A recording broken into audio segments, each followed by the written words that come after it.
ធ្ងន់ក៏ហើយកាន់តែធ្ងន់ក៏ហើយលោកដូណាល់ត្រាំបានបកអាក្រាតនៅភាគីថៃដែលជាអ្នកបង្កសង្គ្រាមគណៈអន្តរជាតិកោតសរសើរការអត់ធ្មត់របស់សម្ដេចទាំងទ្វេគឺសម្ដេចអគ្គមគ្គទេសឯកសម្ដេចហ៊ុនសែនបន្តវេនសម្ដេចហ៊ុនម៉ាណែតនាយករដ្ឋមន្ត្រីនៃព្រះរាជាណាចក្រកម្ពុជាផ្សាយចេញពីរាជធានីភ្នំពេញ Washington នៅក្នុងរបបនយោបាយអន្តរជាតិដ៏ក្តៅគគុកប្រធានាធិបតីសហរដ្ឋអាមេរិកលោកដូណាល់ត្រាំបានធ្វើការអត្ថាធិប្បាយដោយឥតលាក់លៀមថាភាគីថៃកំពុងតែដើរចូលនៅក្នុងរណ្ដៅកំហុសយ៉ាងធ្ងន់ធ្ងរហើយតាមរយៈការបង្កាត់ភ្លើងសង្គ្រាមឈ្លានពានមកលើកម្ពុជាសាជាថ្មីនេះលោកត្រាំបានសង្កត់ធ្ងន់ថាក្នុងនាមលោកជាអ្នកបញ្ឈប់សង្គ្រាមជាច្រើននៅលើពិភពលោកមើលឃើញថាយ៉ាងច្បាស់ពិតប្រាកដគឺតើភាគីណាដែលកំពុងព្យាយាមបង្កចំនួនហើយលោកបានចង្អុលចំទៅលើប្រទេសថៃ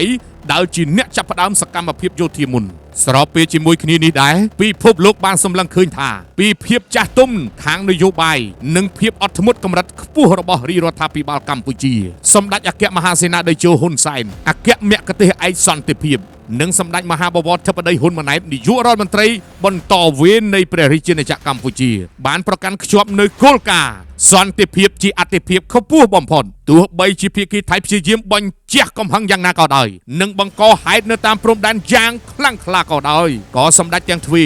មិនបានសម្រេចចិត្តប្រើប្រាស់កម្លាំងយោធាតបនៅក្នុងទ្រង់ទ្រាយធំភ្លាមនោះទេព្រោះនេះជាយុទ្ធសាស្ត្រវៃឆ្លាតដើម្បីជៀសវាងការធ្លាក់ចូលនៅក្នុងអន្តរសង្គ្រាមដ៏ឃោរឃៅនិងព្រៃផ្សៃបំផុតនោះតាមរយៈទស្សនវិស័យដ៏វែងឆ្ងាយសម្ដេចទាំងទ្វេបានយល់ច្បាស់ថាប្រសិនបើមានសង្គ្រាមពេញទំហឹងនោះផ្ទុះឡើងខ្លាំងក្លានោះអ្នកដែលរងគ្រោះពិតប្រាកដគឺប្រជាពលរដ្ឋនិងប្រជាជនទូទាំងប្រទេសទាំងពីរនេះហើយសង្គ្រាមមិនត្រឹមតែបំផ្លាញហេដ្ឋារចនាសម្ព័ន្ធប៉ុណ្ណោះទេប៉ុន្តែវាក៏រុញច្រានសេដ្ឋកិច្ចនិងជីវភាពរបស់រាស្ត្រទាំងពីរប្រទេសនេះឲ្យធ្លាក់ក្នុងជ្រោះមហន្តរាយជាមិនខានលោកនាងនិងប្រិយមិត្តជាទីមេត្រីការមិនតបដោយហិង្សាប៉ុន្តែប្រើប្រាស់យន្តការការទូតនិងការពារបូរណភាពទឹកដីដោយភាពម៉ឺងម៉ាត់និងជាការបង្ហាញឲ្យពិភពលោកឃើញថាកម្ពុជាគឺជាប្រទេសស្រឡាញ់សន្តិភាពបំផុតនិងមានយុត្តិធម៌ពេញលេញលោកដូណាល់ត្រាំក៏បានកោតសរសើរពីភាពរឹងមាំនិងខ្សែសង្វាក់ដឹកនាំរបស់កម្ពុជាដែលអាចរក្សាបាននូវស្ថិរភាពទោះស្ថិតក្នុងស្ថានភាពដែលប្រជាជនទាំងពីរមានភាពស្អប់ក្រពើមនិងគុំគួនគ្នាជាខ្លាំងក៏ដោយការលើកឡើងរបស់ប្រធានាធិបតីសហរដ្ឋអាមេរិកនៅចំពោះមុខរដ្ឋមន្ត្រីក្រសួងសង្គ្រាមនាពេលខាងមុខនេះលោកត្រាំបានបង្ហើបថាលោកបានដាក់បទបញ្ជាទៅកាន់រដ្ឋមន្ត្រីការបរទេសលោកម៉ាកូរ៉ូប៊ីអូឲ្យតាមដានស្ថានភាពនេះយ៉ាងដិតដល់បំផុតលោកបានកោតសរសើរដល់យុទ្ធសាស្ត្រការពារជាតិរបស់កម្ពុជានិងដឹកនាំដោយសម្ដេចទាំងទ្វេក្នុងការទប់ទល់នឹងការឈ្លានពានរបស់ថៃនេះទោះបីជាពេលនេះប្រជាជនទាំងពីរមានការស្អប់ខ្ពើមយ៉ាងណាក៏ដោយលោកត្រាំបានសង្កត់ធ្ងន់ថាខ្ញុំបានបញ្ចប់សង្គ្រាមចំនួន8ប្រទេសមកហើយសង្គ្រាមថៃនៅកម្ពុជានេះគឺជាចំណុចកណ្ដាលដែលយើងត្រូវដោះស្រាយជាបន្ទាន់ស្របពេលជាមួយគ្នានេះដែរសម្ដេចហ៊ុនសែន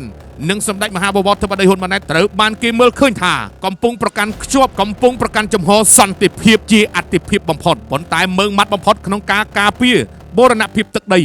ដែលធ្វើឲ្យអន្តរជាតិជាពិសេសសហរដ្ឋអាមេរិកមិនអាចមើលរំលងបាននូវយុត្តិធម៌សម្រាប់ភាគីកម្ពុជាបាននោះឡើយ